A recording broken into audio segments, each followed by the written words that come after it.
the Lord of the Thundercats. I, Lion-O, Lord of the Thundercats. That's right. Snow Meow's a cat. I command you to halt, Snow Cat.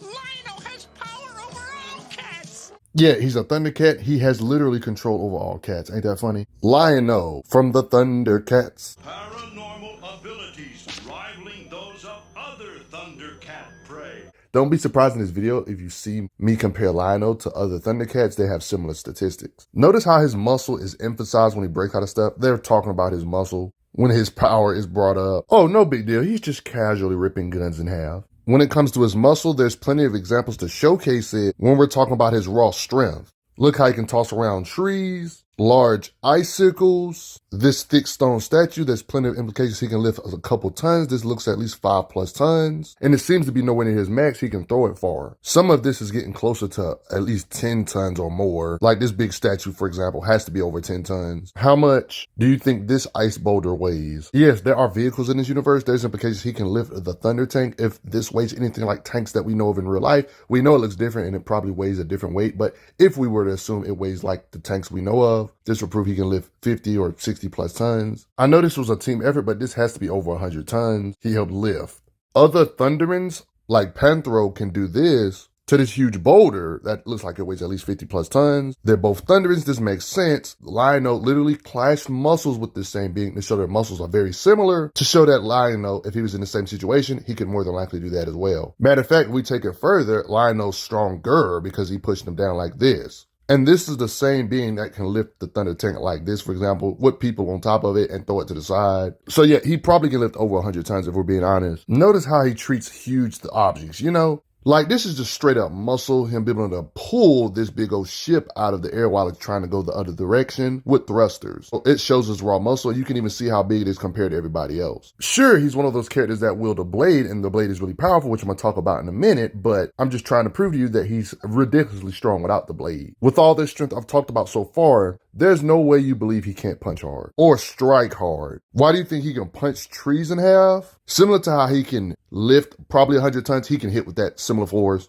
Like, look at the beings they be fighting, like this rock creature being. We see him punch pieces of them off with the weight of his hits. So, similar to how he can lift 60+ tons, 100 tons, the same should go for his punches without even using his blade. So now that it's proven that his punches basically feel like a tank falling on your face without no blade or anything, just imagine all this strength behind a blade or piercing object. Like all that stuff I've already showed you, it's not really contradicted when you see how hard he can hit. Splitting the ground. Slicing thick boulders this large in half. Yeah, based on this stuff, he could definitely slice buildings based on the size of those boulders. If anything, whatever he can do without this blade, you can even make a good argument. Well, it's pretty much confirmed when he uses his sword to strike stuff, he can do better. Because stuff that would usually take effort before, it's a lot easier when he uses a blade. Like people literally trying to parry this sword, they just getting that stuff cut through, cutting apart this statue. I mean, he's literally cutting into the Thunder Tank. And other than cutting metal itself, beings that can use their ice to cut through metal, Lion-O can cut through this same ice. This blade is really versatile, and it's a big reason on why Lion-O is so scary. Sword of Omens, come to my hand. The Sword of Omens. It's battled and clashed against the legendary sword Excalibur before. You know the Excalibur you hear about in mythology and such. The sword has basically different modes. It can change sizes if needed. You're probably thinking, oh, he's useless without his sword. You can just steal it and use it. No, evil people can't use the sword. It will hurt them. The sword will not obey you. The sword will never obey in order to destroy wantonly, Lion-O.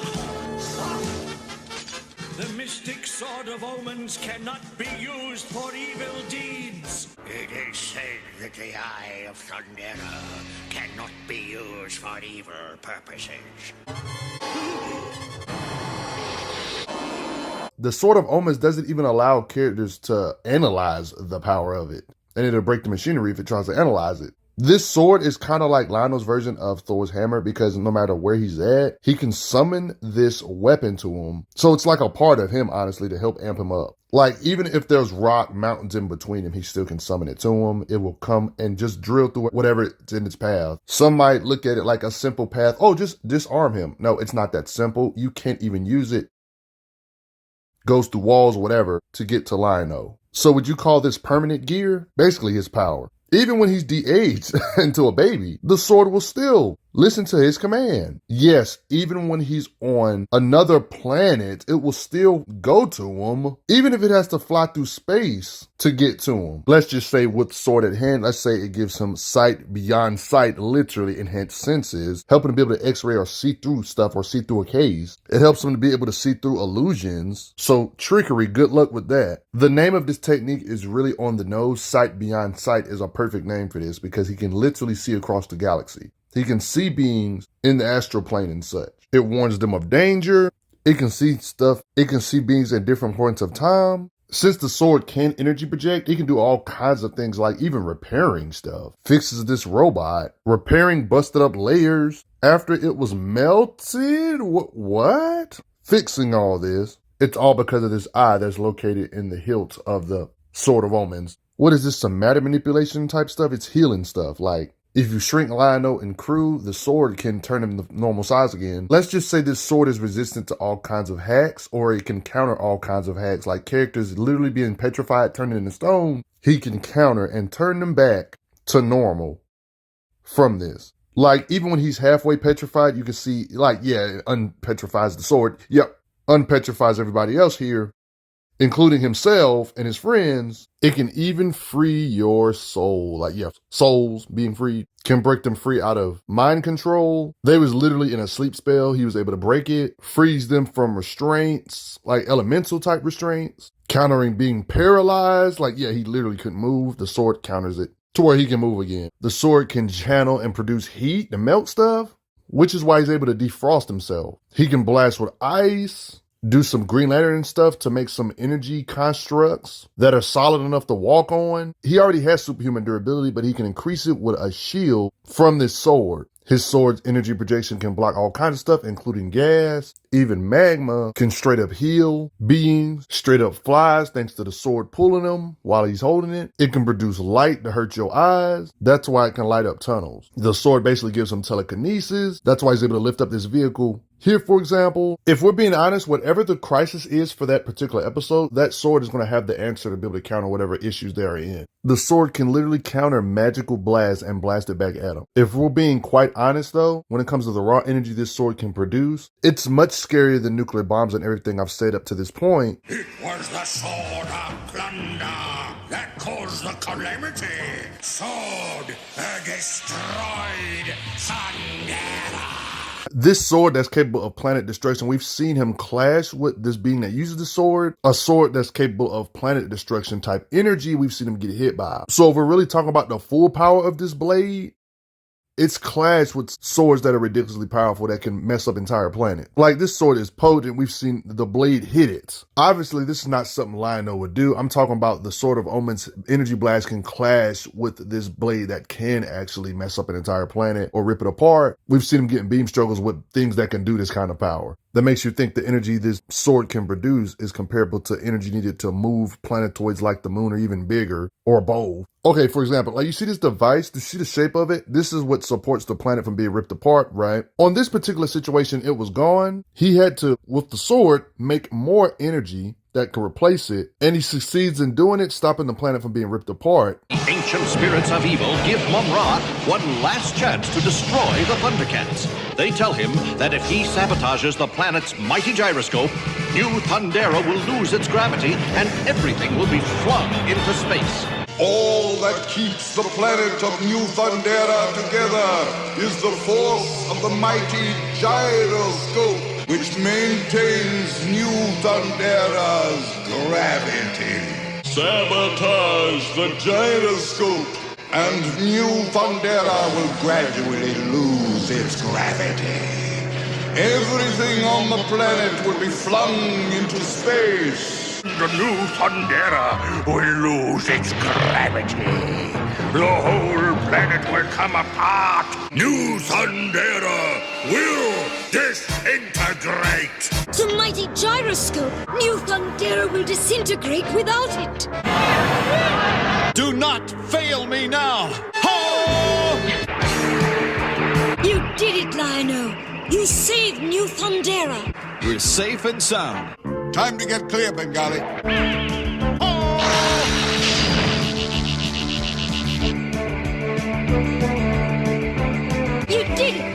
new gyroscope works. You and the Thundercats have saved New Thundera. We owe everything to the Sword of Omens and the Eye of Thundera. I wouldn't be surprised if this sword's raw energy can do more. There seems to be very little things it can't do. It was countering the sword and energy beam struggles, clashing with it, replace the thing the planet needed to keep the planet from ripping apart. I wouldn't even call this a gear feat because he's the wielder of this sword. He can summon it. With this sword, he's capable of planet-shattering power. And you've probably seen these pieces of gear throughout this video, but yeah, he has other gear other than his blade, like this claw shield. It's like his version of the Captain America shield. I mean, heck, we've even seen it take attacks from the very same weapon that can mess up the planet. Like you see it block it here. Like the sword itself is already in plenty of defense, but he has like extra forms of defense other than just the sword. It's this claw shield that can deflect magical stuff back too. It can even be treated like a grapple. It's like his version of a grappling hook. Yeah, his gear is pretty crazy. I mean, we're talking about a sword that can literally grab a typhoon, y'all. Pull it. Yeah, but other than the sword having incredible blast power, let's quickly get back to his physicals real quick. The show wouldn't be complete if he didn't race against a cheetah-themed character. He might not be as fast as her top speed, but he can at least keep up with her jogging speed, which is at least 120 miles per hour. Running a whole mile in 30 seconds is 120 miles per hour, by the way. Chitara, out for her morning jog. I clock her at about 30 seconds for the mile. Incredible. However, there are implications he's not as fast as her top speed, which is over 200 miles per hour, but the only weakness is apparently she can't maintain this top speed for a very, very long time, and the time that she needs to cool off would be the reason on why Lion-O can kind of beat her in a race, because how do you beat somebody in a race if they're faster than you, right? It's a test of endurance, you can say. Go! It's not fair! We know Lion-O can't beat her like that! There must be a little extra reserve somewhere. That's my boy!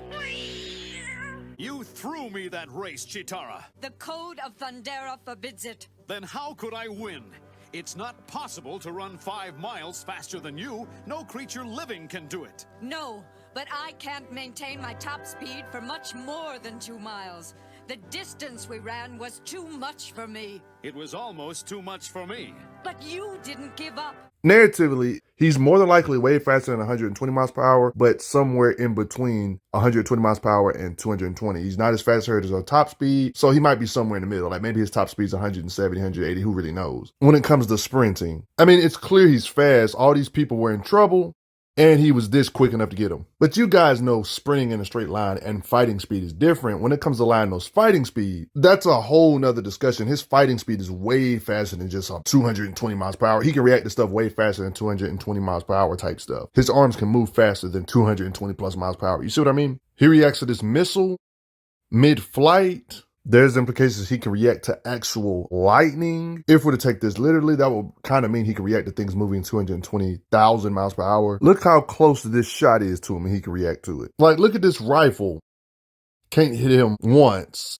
It's moments like this where it shows his combat speed is pretty clear cut. I mean, some of these attacks or blasters even look like lasers he can react to. If these are lasers and he's reacting to them like that, that would mean he can react to near light speed. I mean, if you really want to make an argument for how fast can he actually travel with raw speed, you can argue he's faster with flight speed via his Sword of Omens, because this is something that's hard to calculate, but it can travel to a different planet distance with raw speed. You can argue if he holds onto the sword moving like this, he can move faster than the speed of light, you could say. Well, guys, yeah, he's pretty powerful. What do you guys think? The Thundercats in general has had a lot of crossovers too. But did you know the Sword of Omens can hold planets together and clash with other things that can mess up a whole planet or rip the planet apart? I doubt you knew all of that. The Sword of Omens has really showed barely any limitations. I wouldn't be surprised if you believed he can do bigger things than just destroy a planet the size of Earth, or even planets like Saturn-sized planets way bigger than Earth. I wouldn't be surprised if you thought he can move these kind of structures too, or rip them apart with the Sword of Omen. But do me a favor and like, share, subscribe, turn on notifications. Thanks for the donations, everybody. Respect the Lion-O from the Thundercats.